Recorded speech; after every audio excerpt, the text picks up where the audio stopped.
मीना की शादी के बाद आज उसका पहला करवा चौथ है।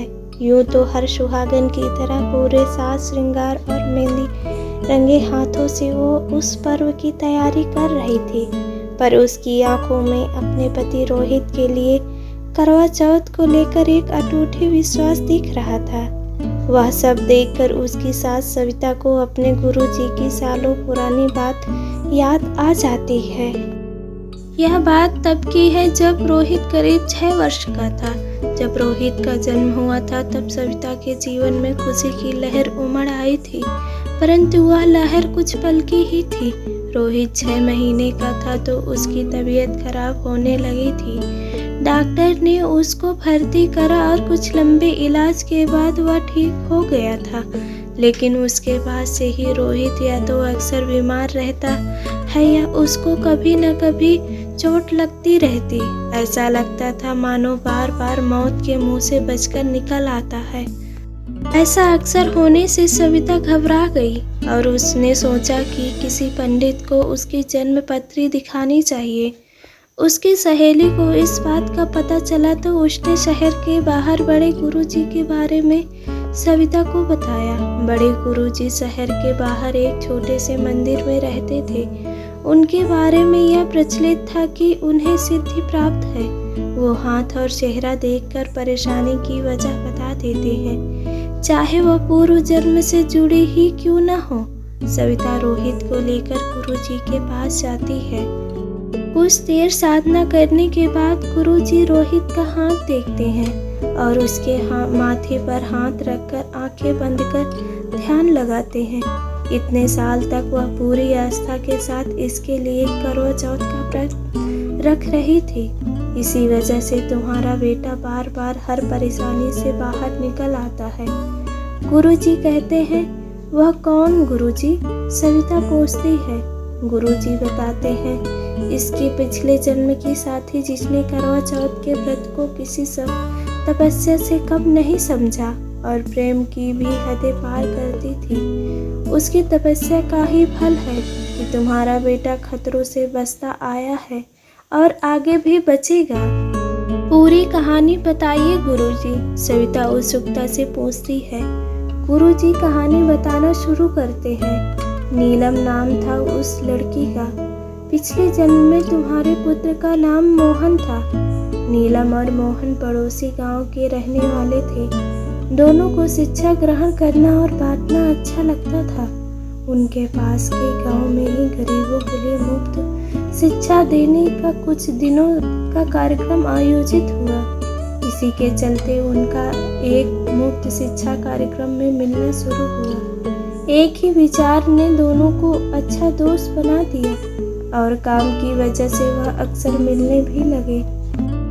जल्द ही दोनों ने एक दूसरे को पसंद करना शुरू किया और एक दिन दोनों ने एक दूसरे को जीवन साथी बनाने का फैसला किया। आखिरकार घरवालों की रजामंदी से दोनों की सगाई कर दी गई और 15 दिन के बाद उनका विवाह होना तय हुआ। मगर देश की आज़ादी और सगाई की खुशी के बीच एक बेहद दुखद समाचार मिला, देश के बंटवारे का। देश का वह बंटवारा किसी बहुत बड़े महासंग्राम से कम नहीं था। लोगों को घरों से निकलकर भागना पड़ रहा था। कौन क्या छोड़कर और क्या लेकर जा रहा है किसी को कुछ नहीं पता था। लोगों के अपने छूटते जा रहे थे और अनजानों के साथ सफर तय हो रहा था। इसी बंटवारे की वजह से नीलम और मोहन भी एक दूसरे से बिछड़ गए थे। जिंदा भी हैं या नहीं यह किसी को कुछ नहीं पता था। मोहन का तो कुछ पता नहीं चला। नीलम हिंदुस्तान में ही रह गई थी। बहुत मुश्किल से किस्मत ने साथ दिया और नीलम को अपने माँ बाप के साथ रहने की एक जगह मिल गई थी। धीरे धीरे उनकी जिंदगी आगे बढ़ने लगी, लेकिन नीलम का मन तो मोहन में ही रह गया था। कुछ महीनों बाद करवा चौथ का त्योहार आया तो अपनी माँ के साथ नीलम ने भी मोहन के लिए व्रत रखा। माँ के पूछने पर नीलम ने जवाब दिया, जब तक मैं जिंदा हूँ मोहन ही मेरा पति है और मैं उसके लिए हर साल यह व्रत रखूंगी। मेरा विश्वास है यह वह जहाँ भी होगा मेरा यह व्रत उसकी रक्षा करेगा। अगर वो जिंदा ना हो तो? माँ ने पूछा। उसके नए जन्म में भी मेरा यह व्रत उसकी रक्षा करेगा। भगवान से भी मेरी यही एक इच्छा है। नीलम ने पूरे विश्वास के साथ अपनी माँ को जवाब दिया। सविता गुरुजी से कहती है, तो क्या पता नीलम अभी भी जिंदा है? उस किस्से को तो अभी सिर्फ 7 साल हुए हैं। मैं एक बार उससे मिल तो लूं, जिसकी वजह से मेरा बेटा सही सलामत है। गुरुजी कहते हैं कुछ दिन पहले ही उसे पता चला कि मोहन का तो बंटवारे के वक्त ही देहांत हो गया था। नीलम खुद को कितना भी मजबूत दिखाए, लेकिन मोहन को देखने की उम्मीद उसके मन में बहुत गहरी थी। इसलिए वह खबर सुनते ही उसे बहुत बड़ा सदमा लगा और अभी कुछ दिन पहले ही वह चल बसी। परंतु तुम चिंता मत करो, उसके कठोर व्रत का फल हमेशा तुम्हारे पुत्र की रक्षा करेगा। बस ईश्वर से यही प्रार्थना है कि नए जन्म में नीलम को उसके अटूट व्रत का सुखद फल मिले और प्रभु उसको इस जन्म में तुम्हारे बेटे रोहित यानी मोहन की पत्नी बनाए। जो खुशियों के पल उन दोनों बच्चों ने उस जन्म में खोए थे, इस जन्म में उसको वह सारी खुशियों के पल मिले। सारी बातें सुनकर सविता को अचंभा होता है कि गुरुजी भविष्य और भूत की आम बातें काफी हद तक सही जरूर बताते हैं, परंतु इतना विस्तार से सब कुछ कैसे बता सकते हैं? जब वह उनसे पूछती है तो वह कहते हैं, मुझे 12 साल की उम्र से ज्योतिष विद्या में सिद्धि प्राप्त है।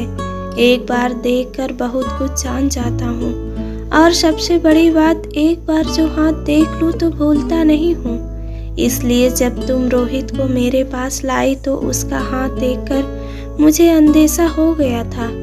उसके माथे पर जब मैंने हाथ रखा तो पूर्ण रूप से मुझे विश्वास हो गया था कि रोहित ही मोहन का पुनर्जन्म है। रही बात नीलम की, तो मैं उस बदनसीब लड़की का पिता हूँ। मोहन के लिए आंसू बहाते हुए देखा है मैंने उसे, हालांकि हम कुछ कर भी नहीं सकते थे।